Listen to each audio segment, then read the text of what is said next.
ইসলামের দ্বিতীয় খলিফা হজরত উমর রাদিয়াল্লাহু আনহুর শাসনামল। তখন পারস্যের এক প্রদেশের শাসক ছিল হরমুজান নামের এক অত্যাচারী রাজা।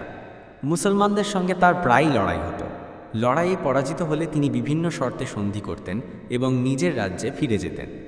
পরে আবার সুযোগ পেলেই মুসলমানদের ক্ষতি সাধন করতেন।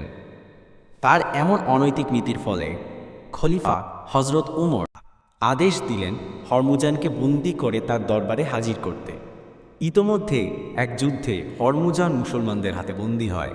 খলিফার হুকুম মতে তাকে বন্দী অবস্থায় খলিফার দরবারে হাজির করা হয়। তখন খলিফা হজরত উমর তাকে লক্ষ্য করে বললেন, আপনি আমাদের সঙ্গে বারবার বিশ্বাসঘাতকতা করছেন। আপনার বিশ্বাসঘাতকতার কারণে আমাদের বারবার যুদ্ধ বিগ্রহে জড়িয়ে পড়তে হচ্ছে।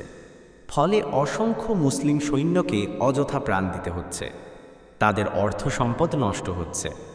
আপনি অনেকের ঘর বাড়ি ধ্বংস করেছেন, নিরীহ অনেক লোকের ওপর অন্যায়ভাবে অত্যাচার চালিয়েছেন।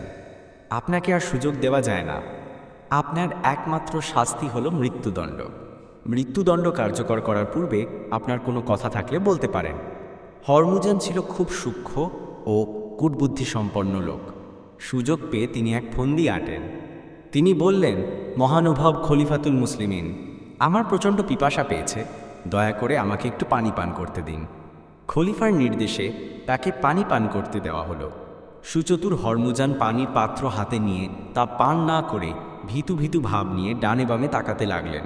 তাকে জিজ্ঞাসা করা হলো, কি হলো, আপনি পানি পান করছেন না কেন? প্রশ্ন শুনে হরমুজান জবাব দিল, আমিরুল মুমিনিন, আমার ভয় হচ্ছে যে পানিটুকু পান করার আগেই আমাকে হত্যা করা হবে। তার কথার প্রেক্ষিতে হজরত উমর বললেন, আপনি নির্ভয়ে পানি পান করুন। হাতের পানি পান করার পূর্বে আপনাকে হত্যা করা হবে না। এ ব্যাপারে আপনাকে আমি নিশ্চয়তা দিলাম। হরমুজান আমিরুল মুমিনিনের এই কথা শেষ হওয়ার সঙ্গে সঙ্গে হাতে থাকা পানির পাত্রটি মাটিতে ছুঁড়ে ফেলে দিয়ে বললেন, মহামান্য খলিফা, আপনি বলেছেন হাতের পানিটুকু পান করার আগে আমাকে হত্যা করবেন না। আমি পানি ফেলে দিয়েছি, সে পানি আর পান করব না। ওয়াদা অনুযায়ী আপনিও আমাকে আর হত্যা করতে পারবেন না। হরমুজানের চালাকির প্রেক্ষিতে মুসলিম সৈন্যরা রেগে গিয়ে বলল, আমিরুল মুমিনিন, আপনি অনুমতি দিন, আমরা এখনই তার এমন অনৈতিক চালাকির শাস্তি দেই। কিন্তু খলিফা হযরত ওমর সবাইকে থামিয়ে দিয়ে বললেন, না, তা হতে পারে না। মুসলমানের কথার মূল্য অনেক। সুতরাং যে কথা আমি বলে ফেলেছি, যে কোনো মূল্যে আমি তা রক্ষা করবই ইনশাআল্লাহ।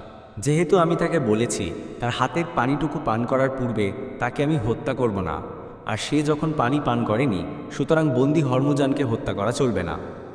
কথা বলে উমর হরমুজানকে লক্ষ্য করে বললেন, যান, আপনি মুক্ত।